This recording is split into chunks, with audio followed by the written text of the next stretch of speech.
A reading from the first book of Kings. Naboth the Jezreelite had a vineyard in Jezreel, next to the palace of Ahab, king of Samaria. Ahab said to Naboth, "Give me your vineyard to be my vegetable garden, since it is close by next to my house. I will give you a better vineyard in exchange, or if you prefer, I will give you its value in money." Naboth answered him, "The Lord forbid that I should give you my ancestral heritage."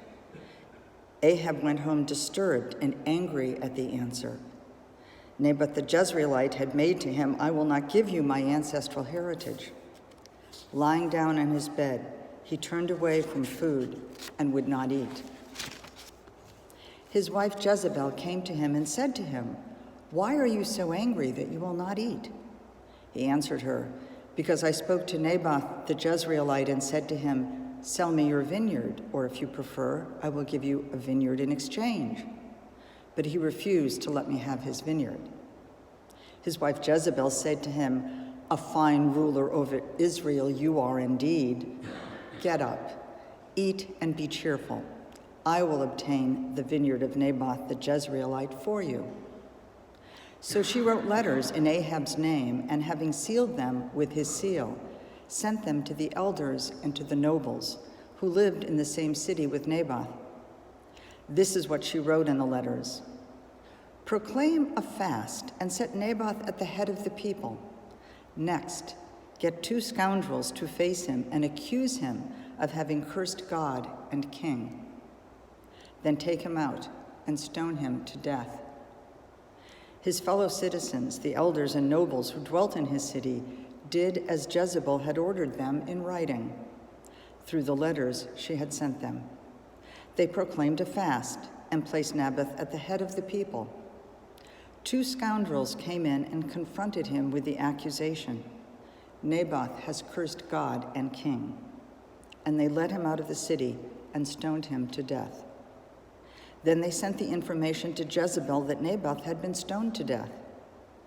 When Jezebel learned that Naboth had been stoned to death, she said to Ahab, "Go on, take possession of the vineyard of Naboth the Jezreelite that he refused to sell you, because Naboth is not alive, but dead."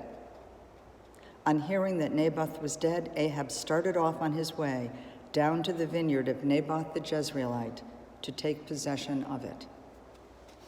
The word of the Lord. Thanks be to God. Our responsorial psalm. Lord, listen to my groaning. Hearken to my words, O Lord, attend to my sighing. Heed my call for help, my King and my God. Lord, listen to my groaning. At dawn I bring my plea expectantly before you. For you, O God, delight not in wickedness. No evil man remains with you. The arrogant may not stand in your sight. You hate all evildoers. You destroy all who speak falsehood. The bloodthirsty and the deceitful, the Lord abhors.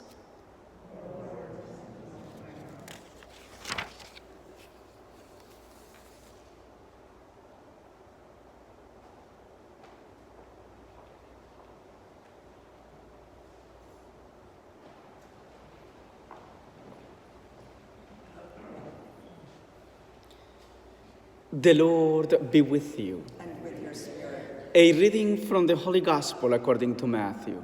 Glory to you, O Lord. Jesus said to his disciples, "You have heard that it was said, an eye for an eye and a tooth for a tooth. But I say to you, offer no resistance to one who is evil.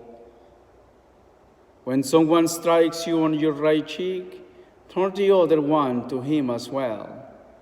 If anyone wants to go to law with you over your tunic, hand him your cloak as well.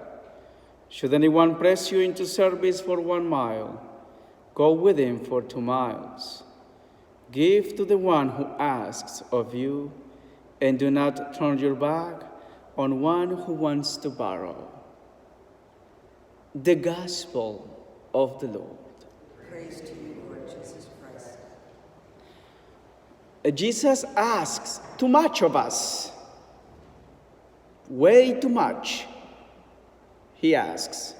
That's always how we should start to reflect when we hear Gospels like today's. Instead of trying to analyze it and reflect it. Or the first thing, the starting point is to say, Jesus, what's wrong with you? I'm not interested in put my other cheek. Are we? Our human condition is limited. Our human condition is telling us otherwise. We don't want to put the other cheek. We don't want to go an extra mile with someone who is upset. We want to escape from people who are trouble, don't we? Right? The answer is yes. So by saying yes, Jesus is saying, "Yuppie!"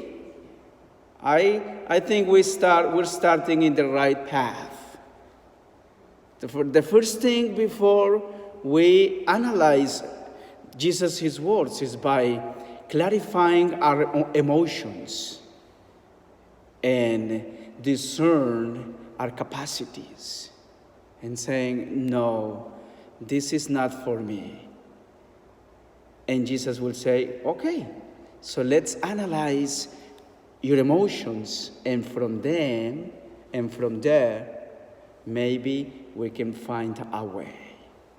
So brothers and sisters, this is not an easy task, what Jesus from time to time in the gospel asks us. Sometimes he asks us to do things that by nature we do already.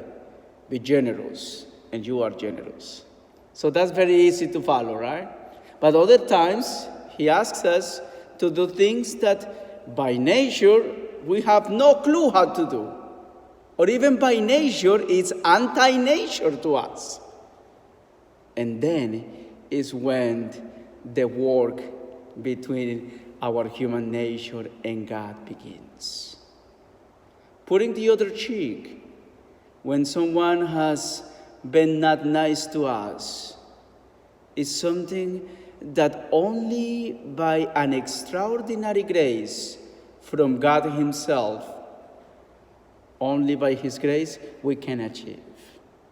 And that is where we have to say, we cannot do this in our human condition, but maybe if you help us, maybe we can.